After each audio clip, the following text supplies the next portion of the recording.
चौंकिए मत, ये रातों रात ही है और मैं विशाल यादव ही हूँ। और जो मेरे बगल की कुर्सी में बैठे हैं वो हमारे संपादक नमन मिश्रा हैं, लेकिन रातों रात में नहीं आते हैं, आज आए हैं क्योंकि आज बड़ी खबर है और आपको इसके लिए पूरा वीडियो देखना होगा। बिहार की राजनीति में क्या कुछ उथल पुथल हो रहा है और इस बिहार की कड़कड़ाती ठंड में जो गर्माहट महसूस हो रही है बिहार की राजनीति से, आपको पता होगा। लेकिन इधर से जो आपको बता रहे हैं, लगातार जो बिहार की राजनीति में नीतीश कुमार का जो कद छोटा हुआ है, अपने आप को बड़ा करने के लगे हुए हैं और जिस तरह से लगातार तमाम विधायकों को अपने पाले में कर रहे हैं, चाहे हम बात करें बसपा के विधायक जमा खान की, चाहे बात करें हम AIM के विधायक, 5 विधायक हैं उनके संपर्क में। और अब पश्चिम बंगाल का भी चुनाव है, नीतीश कुमार वहाँ भी जा रहे हैं और उससे पहले हम बात करें बीजेपी वहाँ से पहले झंडा गाड़ चुकी है और वहाँ के जो देख रेख कर रहे हैं उन बनाया गया नित्यानंद राय को। और इससे आगे बढ़ेंगे, इससे पहले हम अपने संपादक डॉक्टर नमन मिश्रा के पास चलते हैं, जो पंचनामे आप देखते होंगे चीर फाड़ करते हैं, लेकिन आज रातों रात में हमारे साथ मौजूद हैं। सर ये बताइए कि पश्चिम बंगाल को जो पूरा चुनाव चल रहा है उसका जो प्रमुख बनाया गया है नित्यानंद राय को, बिहार के बाद ये अब पश्चिम बंगाल, क्या है इसका कॉम्बिनेशन? ऑब्वियसली बिहार के बाद पश्चिम बंगाल पर ही फोकस है भाजपा का। बिहार में नीतीश कुमार के साथ भाजपा जो करना चाहती थी वो कर लिया उसने जी। अगर आपको कोई बड़ी बीमारी से छुट्टी प्राप्त करनी हो तो सबसे पहले तो आपको उस बीमारी को लेकर प्रॉपर डायग्नोस्टिक कराना होगा जी। एक्सरे या CT स्कैन या जो भी कराना हो, बिल्कुल, या बायोप्सी कराना हो वो कराइएगा, उसके बाद ही ना उसका जो ऑपरेशन होता है। तो पहले 2015 में बायोप्सी नीतीश कुमार जी का भाजपा ने किया था और 2017 तक आते आते 18-19 तक भाजपा को समझ में आ गया कि कहाँ एग्जैक्टली वो बीमारी है और ऑपरेशन शुरू किया है। ऑपरेशन एक चरण में होगा नहीं, धीरे धीरे होगा। नीतीश कुमार की ताकत आज जो कम हो गई है, जिस तरह से नीतीश कुमार की असहजता दिखती है चेहरे पर, वो लगातार 1% 2% जिन चिल्लों को कभी वो छूते नहीं थे उन चिल्लों को अपने जेब के मुख्य पॉकेट में यहाँ रख के घूम रहे हैं। इतना ही साबित होता है कि नीतीश कुमार कितने असहज हैं। बिल्कुल। और ताकत उनको चाहिए, अब कहाँ से चाहिए अब ये तो तय करना होगा उनको। अब इसके लिए आपने बिल्कुल सही कहा कि कभी जमा खान को अपने पाले में कर रहे हैं, कभी निर्दलीय को अपने पाले में कर रहे हैं, कभी लोजपा पर डोरे डाल रहे हैं, कभी ओवैसी के घर में बिरयानी खाने चले जा रहे हैं। बिल्कुल। तो ये जो कर रहे हैं नीतीश कुमार, ये कर नहीं रहे हैं, ये उनसे कराया जा रहा है भाजपा के द्वारा। ये एक्शन का रिएक्शन है जी। भाजपा ने जिस तरह से नीतीश कुमार पर नकेल कसी है उस पर बेचैन होकर वो ये कर रहे हैं। और ऐसा नहीं कि बेचैन आदमी कुछ भी करता है तो 100% सही ही करे, गड़बड़ भी होता है। नीतीश कुमार अपनी ताकत को मजबूत करना चाहते हैं, लेकिन भाजपा जैसे चाहती है वैसे बिहार में नीतीश कुमार को यूज कर रही है जी। मंत्रिमंडल का विस्तार हो, MLC की सीटें हो, जो अलग अलग आयोग बंटने वाले हैं उनको लेकर भी सारे समीकरण भाजपा के हिसाब से ही होगा, नीतीश कुमार की कुछ चलेगी नहीं। लेकिन आपको एक बताते थे कि बंगाल चुनाव एक बड़ा फैक्टर है, एक बड़ा टर्निंग पॉइंट हो सकता है, जहां पर रिश्ते नीतीश कुमार और भाजपा के कोई नया टर्न ले, कोई एक नया ऑपरेशन का, एक श्रृंखला का बीच का कोई पार्ट वो कंप्लीट किया वो बंगाल चुनाव है। वो बंगाल चुनाव है। बंगाल चुनाव के लिए आपको पता है कि जो आपका ट्राइड एंड टेस्टेड फार्मूला होता है उसको आप हर जगह इंप्लीमेंट करते हैं। ऑस्ट्रेलिया के बॉलर बाउंसर्स मारते हैं, हमारे बॉलर स्पिन कराते हैं बॉल को या स्विंग कराते हैं। तो अपनी नेचुरल गेम को छोड़ना नहीं चाहते हैं कोई भी, वो आपकी स्ट्रेंथ है। तो आपने देखा अंतिम दिन में ऋषभ पंत ने कैसे अच्छी बल्लेबाजी करते हुए, जो अग्रेसिव बल्लेबाजी वो करते आए हैं, उस तरह करते हुए भारत को जिता दिया। अगर हम मैच बचाने जाते तो शायद हार भी जाते, लेकिन नेचुरल गेम प्ले की वजह से हम जीत गए। वही बात है कि भाजपा जब बिहार में आई और बिहार में उसने अपने समीकरण को लगाया और वो समीकरण सक्सेसफुल हुआ जी, तो उसको लेकर बंगाल तो जाएगी ना। बिल्कुल। और उस समीकरण का एक बड़ा हिस्सा नित्यानंद राय थे, उस समीकरण का एक बड़ा हिस्सा भूपेंद्र यादव थे, उस समीकरण का एक बड़ा हिस्सा भाजपा के वो नेता थे जो कि सुशील मोदी गुट के नहीं थे। बिल्कुल। वरना सुशील मोदी के गुट को आप देखते हैं तो लीडर को हमने वीर गति को प्राप्त करा के शहीद घोषित करके उनको एक तमगा दे दिया है सुशील मोदी को, और संटिंग में डाल दिया है पूरी सेना को, चाहे प्रेम कुमार हो, चाहे नंदकिशोर यादव हो, चाहे नीचे के कई नेता हो, और नए नए नेताओं को हमने लाकर बिहार में स्थापित कर दिया है। लोगों को लगता है कि प्रमोशन है, लेकिन एक्चुअल में तो ये डिमोशन है। ये तो उनके छटनी हो गया ना, राजनीति खतना कर दिया गया है। अब इस जगह से बिहार की राजनीति किधर जाती है? बंगाल की तरफ जाती है जी। बंगाल में जो रिजल्ट्स आएंगे उस पर सीधे तौर पर नीतीश कुमार भी डिपेंडेंट है, उसी पर सीधे तौर पर भाजपा भी डिपेंडेंट है। अगर भाजपा को बंगाल में कुछ अच्छा मिल जाता है तो नीतीश कुमार पर तुरंत नकल कसेगी जी, ये नीतीश भी डर जाएंगे। लेकिन अगर भाजपा लड़खड़ाती है बंगाल में तो नीतीश कुमार का ताकत थोड़ा बढ़ेगा, फिर नीतीश कुमार भाजपा को डराएंगे कि नहीं बंगाल तो आपके साथ से छूट गया, अब यूपी भी छूट जाएगा, फिर बिहार भी छूट जाएगा। उस डर से उस नहीं अंतिम जो पैसा होता है 100 रुपये आपके पॉकेट में, वो अगर शुरू में 2000 का नोट हो और 100 का नोट भी हो तो आप भाव नहीं दीजिएगा, लेकिन 2000 खर्चा हो जाए तो 100 का नोट बहुत कीमती हो जाता है कि अंतिम है, इसको नहीं खर्च करना है। जी जी। और यही जो डर है, इस पर नीतीश कुमार कैपिटलाइज करेंगे। और अब मैं आपको बता दूं कि बंगाल में 40 सीटों के आसपास माने भाजपा का वहां है प्रभुत्व, लेकिन उतनी ही सीटें ऐसी हैं जिस पर बिहारी वोटर्स इन्फ्लुएंस कर सकते हैं जी। तो आप सोचिए, एक फंद दो काज हो जाएगा। नित्यानंद राय को वहां का प्रभार दे देना, वहां का अनअसाइन्ड रोल, मतलब वो सीधे तौर पर नहीं दिया गया है, लेकिन प्रभार दे दिया गया, जिम्मेवारी दे दी गई। नित्यानंद राय आपको वहां जाते दिखेंगे। उसके अलावा भाजपा के कई नेता जो इस बार के टीम का हिस्सा थे नित्यानंद राय के, वो वहां आपको दिखेंगे। इस समीकरण के हिसाब से आगे बढ़ के शहनवाज हुसैन एक बड़ा उसका हिस्सा होंगे। देखिए शहनवाज उनको 1.5 साल के लिए क्यों बनाया गया, उसी वाले समीकरण में उनको क्यों लाया गया कि अगर वो काम करते हैं तो ठीक है, वरना बहुत उन पे फिर खर्च नहीं हुआ होगा, बिल्कुल कोलेटरल डैमेज, यानी उतना ही उन पे खर्चा होगा जितना कि वो काम आ सके जी। और बिहार में नीतीश कुमार के समकक्ष उनको खड़ा करके कहीं ना कहीं एक मैसेज भेजा जा रहा है, ये बंगाल तक मैसेज जाएगा कि भाजपा माने अल्पसंख्यकों को साथ रखने में कोई हिचक नहीं कर रही है। और अगर शहनवाज हुसैन ये रिफ्लेक्ट कर पाते हैं तो भाजपा को फायदा ही होगा। और यहां से अब आप एक बात समझिए, एक तरफ शहनवाज हुसैन, एक तरफ नित्यानंद राय, ये कौन सा समीकरण है? ये कौन सा समीकरण है? हम क्यों कह रहे हैं कि लालू गेयर जी? अरे वो एमओआई समीकरण से भाजपा साध रही है बिहार को, बंगाल को। ये बात है। सीधे तौर पे उसने जो ट्राइड एंड टेस्टेड बिहार का फॉर्मूला है, आप देखिए भाजपा ही नहीं, नीतीश कुमार को देखिए, लवकुश समीकरण में अपने लगे हुए हैं, साधने में लगे हुए हैं। क्या अब एक बैग क्यों याद पड़ रहा है, सबको भी क्यों याद पड़ रहा है, अपने समीकरणों की चिंता हो रही है।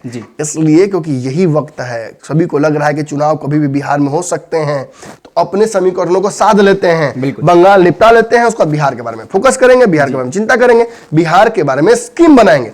लेकिन जो एमवाई समीकरण, जो लालू यादव का समीकरण सबसे ध्वस्त था, जिस गियर में जाने के बाद लालू यादव की गाड़ी रुकती नहीं थी, कहीं स्पीड ब्रेकर पर भी उछल जाती थी, टोल प्लाजा जाता था तो उड़ जाती थी, वो गाड़ी अगर रुकी हुई है किसी कारण से, तो आप उस समीकरण का फायदा उठाकर आगे बढ़ सकते हैं। नीतीश कुमार ने प्रयास किया था मुसलमानों को साधने का, उन्होंने वो जानते हैं, नीतीश कुमार से जानते हैं कि यादव उनको पसंद नहीं करेंगे, क्योंकि यादवों के लिए नीतीश कुमार ने कभी कुछ बहुत कुछ खास नहीं किया है। इस समाज के प्रति उनका बहुत ज्यादा मैंने उस तरह का स्नेह भी नहीं रहा, राजनीतिक जो दिखावे के लिए वो करते हैं कि देखिए कभी दलितों के खिलाफ, दलितों के प्रति दिखता है, कभी अल्पसंख्यकों के प्रति दिखता है, कभी उनका दिखता है भूमिहारों के प्रति, कभी सवर्णों के प्रति, लेकिन कभी भी उनका ये यादवों के प्रति नहीं दिखा था। पूरी तरह सेक्युलर नहीं हो पा रहे हैं।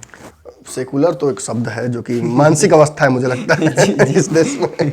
लेकिन जिस पार्टी के संविधान में ही ऊपर पहले ही पेज पे 3 बार सेकुलर लिखा हुआ हो, वो अगर सेकुलर नहीं कर जाते तो आप कहीं ना कहीं बड़ा इल्जाम लगा रहे हैं। लेकिन मैं बता दूं आपको कि एमवाई समीकरण जो कि सबसे सधा हुआ समीकरण था, उसे भाजपा ने पिछले चुनाव में भी आपको मैंने बताया था कि इंप्लीमेंट किया है। 2019 में भी भाजपा ने लगाया था, 20 में लगाया, और 20 में तो मैंने भूपेंद्र यादव को लाकर जिस तरह से यहाँ बिठाया, वो साबित हो गया कि भूपेंद्र और नित्यानंद की जो जोड़ी है वो आगे चल के बिहार में यादव काल, जो नया यादव काल, जो नव यादव काल, जो भाजपा के यादव काल।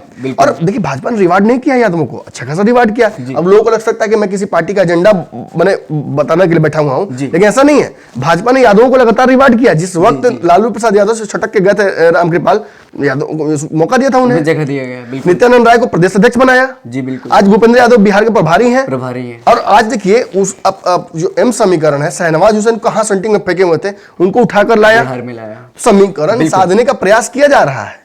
कहीं ना कहीं जो एमवाई समीकरण है, भाजपा सांकेतिक तौर पर ही अल्पसंख्यकों को मौका दे सकती है, लेकिन यादव के साथ तो उसने दिल खोलकर दोस्ती करने का प्रयास किया है।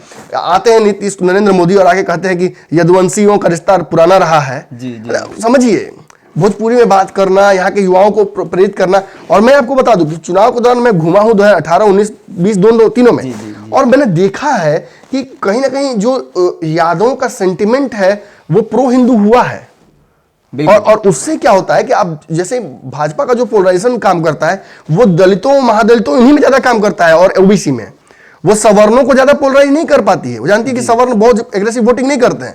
तो आप समझ लिए कि बिहार में कहीं ना, हालांकि इस बार के चुनाव में हमने देखा था कि जो यादव वोट था वो अच्छा खासा गया है आरजेडी को, RJD एक को। मुश्त गया है। जी, जी। लेकिन उसमें अगर थोड़ी बहुत भी सेंधमारी हुई है तो वह पूर्णतः भाजपा ने बीजेपी किया ने है। वो नीतीश सेंधमारी कुमार के की। पाले में नहीं गया है, वो किसी और के पाले में नहीं गया है। उसे पूरी तरह से अगर किसी ने थोड़ा सा भी तोड़ा है उस किले को तो वो भाजपा ही है। और यही कारण था कि चुनाव के आसपास हमने देखा था, और अब चुनाव के आसपास देखा था हमने, और अब चुनाव के बहुत दिन बाद जब लग रहा है कि नीतीश कुमार के साथ तेजस्वी यादव की सरकार नहीं बनेगी, कोई साठगांठ नहीं हो रहा है, तो यादवों में बेचैनी बढ़ी है। जो समर्थक हैं राजद के वो कमेंट में आकर अन्य जगहों पर आकर मुखर होकर बोल रहे हैं कि जाइए भाजपा के साथ ही सरकार बनानी चाहिए, तेजस्वी को, नीतीश को बाहर करना चाहिए। वही बातें चुनाव के पहले भी हमें दिख रही थी कि अमित शाह से मुलाकात हुई है, नित्यानंद राय उसके सूत्रधार रहे थे तेजस्वी की मुलाकात कराने के। तो ये आप मत समझिए कि यादवों को माने छोड़ना चाहती है भाजपा, उसका पूरा प्राइम फोकस यादवों पर है। और वो जानती है कि जिस समीकरण से लालू यादव 15 साल तक बिहार पर शासन कर गए, नीतीश का कोई सेट प्लेटफॉर्म नहीं है। नीतीश वो वोट बैंक की राजनीति उन्होंने कभी नहीं की, उन्होंने हमेशा चेहरे की राजनीति की, उन्होंने हमेशा अवसरवाद की राजनीति की। और जब जैसा अवसर आया उन्होंने उस अवसर पर छक्का मारा, फायदा उठाया, चाहे वो भाजपा के साथ जाना हो, चाहे वो किसी के साथ आज राजद के साथ जाना हो, ओवैसी की पार्टी के नेताओं से मुलाकात करना हो, या किसी भी कारण से हो। जी। ये आप समझ लीजिए कि कभी उसी रामविलास से दोस्ती, कभी उसी रामविलास से दुश्मनी, कभी उसी चिराग को अपना मानते थे, कभी उसी चिराग से दुश्मनी। ये सारी अवसर हैं, अवसर पर नीतीश कुमार, उसी नरेंद्र मोदी से उनको परहेज था, उसी नरेंद्र मोदी के अंडर काम करने के लिए कोई दिक्कत नहीं है उन्हें, उसी भाजपा के साथ सहजता से थे, उसी भाजपा के साथ अच्छा सहजता के साथ भी दिया था, मिट्टी में मिल जाएंगे, लेकिन बीजेपी के साथ नहीं। समझिए, तो ये जो नीतीश की राजनीति है, ये कोई इसकी कोई थ्योरी नहीं है जो आप किसी को दे दीजिएगा और वो उस थ्योरी पे जाके काम करके वापस सत्ता में आ जाए। वैचारिक राजनीति, ये ज्यादा प्रैक्टिकल राजनीति, प्रैक्टिकल फॉर्म ऑफ राजनीति है। और हाँ, वहीं अगर आप पीछे जाते हैं, आप देखते हैं भाजपा की जो पोलराइजेशन राजनीति है, बिल्कुल थ्योरी और प्रैक्टिकल दोनों में इंप्लीमेंट होती है। वहीं आप जाकर देखते हैं लालू यादव की राजनीति, तो उसकी कहानियां कही जाती हैं, उसके आने वाले इतिहास में चर्चाएं होंगी, वो ऐसी राजनीति है। और आज लालू यादव की गैर हाजिरी में राजद को घाटा हुआ है, और घाटे में राजद अगर 75 सीट लेकर आ रही है तो आप समझ लीजिए कितना तगड़ा समीकरण है। माने भाजपा बिहार में क्लीन स्वीप कर सकती थी अगर राजद उसके सामने नहीं होती। तो नीतीश कुमार तो कहीं बीच रास्ते में रह गए थे, लेकिन असल लड़ाई आप भी जानते हैं, दर्शक भी जानते हैं कि भाजपा और आरजेडी के बीच हुई है। और अगर ये दोनों एक हो जाते, जैसा कि लग रहा था समीकरण बन रहा था हरियाणा की तरह, अगर वो हो जाता तो आपको नहीं लगता कि नीतीश कुमार और बाकी जितने भी समीकरण है वो अपने आप ध्वस्त हो जाते हैं? बिल्कुल।